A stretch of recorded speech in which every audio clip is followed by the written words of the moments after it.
poet Allen Ginsberg appeared last night in Northampton, Massachusetts, at the Iron Horse Cafe. WFCR's Rick Casreen was there and has this report. 1986 marks the 60th anniversary of the birth of poet Allen Ginsberg, and it was 30 years ago, in what Ginsberg calls an Hebraic Melvillian bardic breath, that the poem Howl cut across the nation, drowning out forever the dominance of 19th century verse form.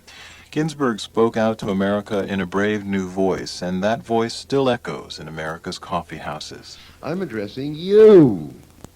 Are you going to let your emotional life be run by Time magazine? I'm obsessed by Time magazine. I read it every week. Its cover stares at me every time I slink past the corner candy store. I read it in the basement of the Berkeley Public Library. It's always telling me about responsibility. Although Ginsberg has long been associated with the voice of dissent in the organized movements of radical leftist politics, his heart follows the rhythm of an anarchist. I never felt any social obligation. None at all, ever. I think that's the poison of poetry, and I think it's the poison of political activity. Because as soon as you got an obligation, you're a prisoner of an obligation. You're no longer actually reacting openly to what you see in front of you as reality. I don't feel good. Don't bother me. I won't write my poem till I'm in my right mind.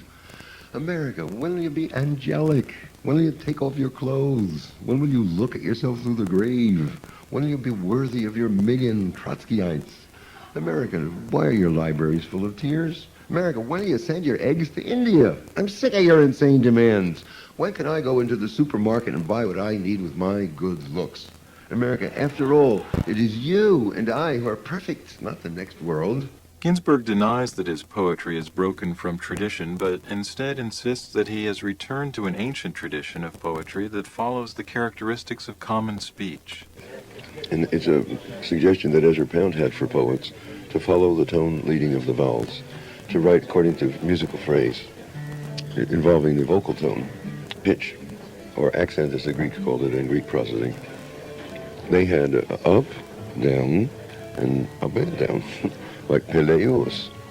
See the opening line of the Iliad, sing, O muse of the wrath of Achilles, Peleus' son.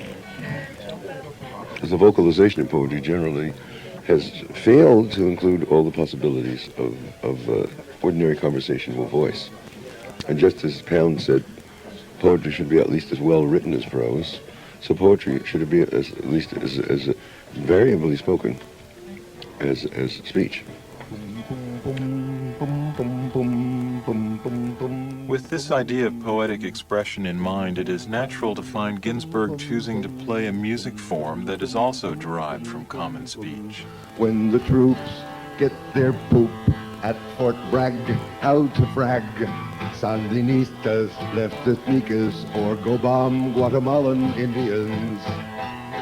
Make a tomb for men and boys, ending joys of villages, or pillage and burn down to the ground little huts where pigs rut. This costs much tax money as such for an error of red terror. Hypocrisy is the key to self-defeating prophecy. Hypocrisy is... In 1968, Ginsberg sang on a record with the Fugs, a New York-based music group whose outrageous music seldom got airplay. Ginsberg also recorded an unreleased music album with singer Bob Dylan, and in fact he casually says it was Dylan who taught him the three-chord blues progression. But as much as the American folk tradition influenced his style, it was transcendentalism that gave Ginsberg's music its soul. Well, I wouldn't be singing blues if I hadn't started singing mantra. But I began singing with the first time I ever heard any mantra.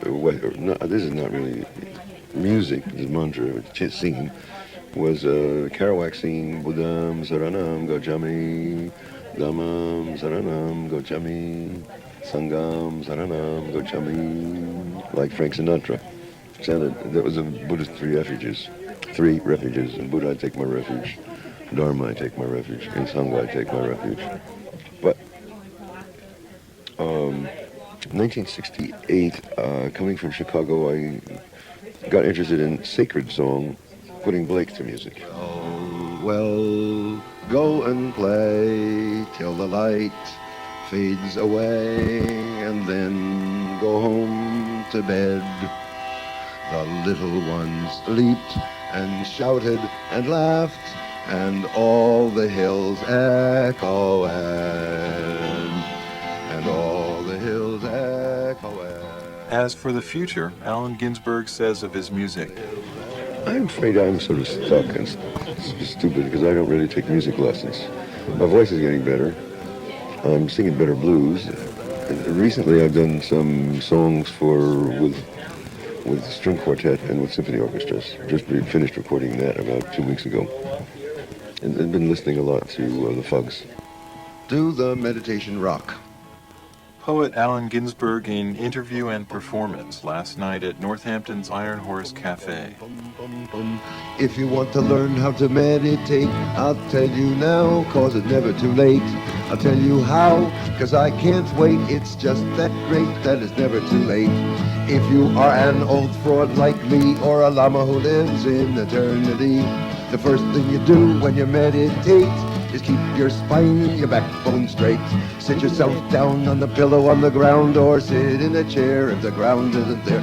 The ground isn't there if the ground isn't there. Sit where you are if the ground isn't there. Do the meditation, do the meditation, do the meditation, do the meditation. Learn a little patience and generosity, generosity, generosity, generosity. Yeah, generosity. I fought the Dharma and the Dharma won.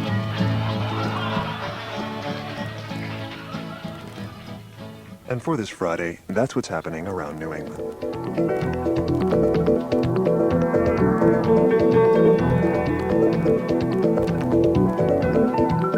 We had production assistance today from Kari Giri. Our technical director is Sheldon Katzman. This is Doug Berman wishing you a good evening and a good weekend around New England.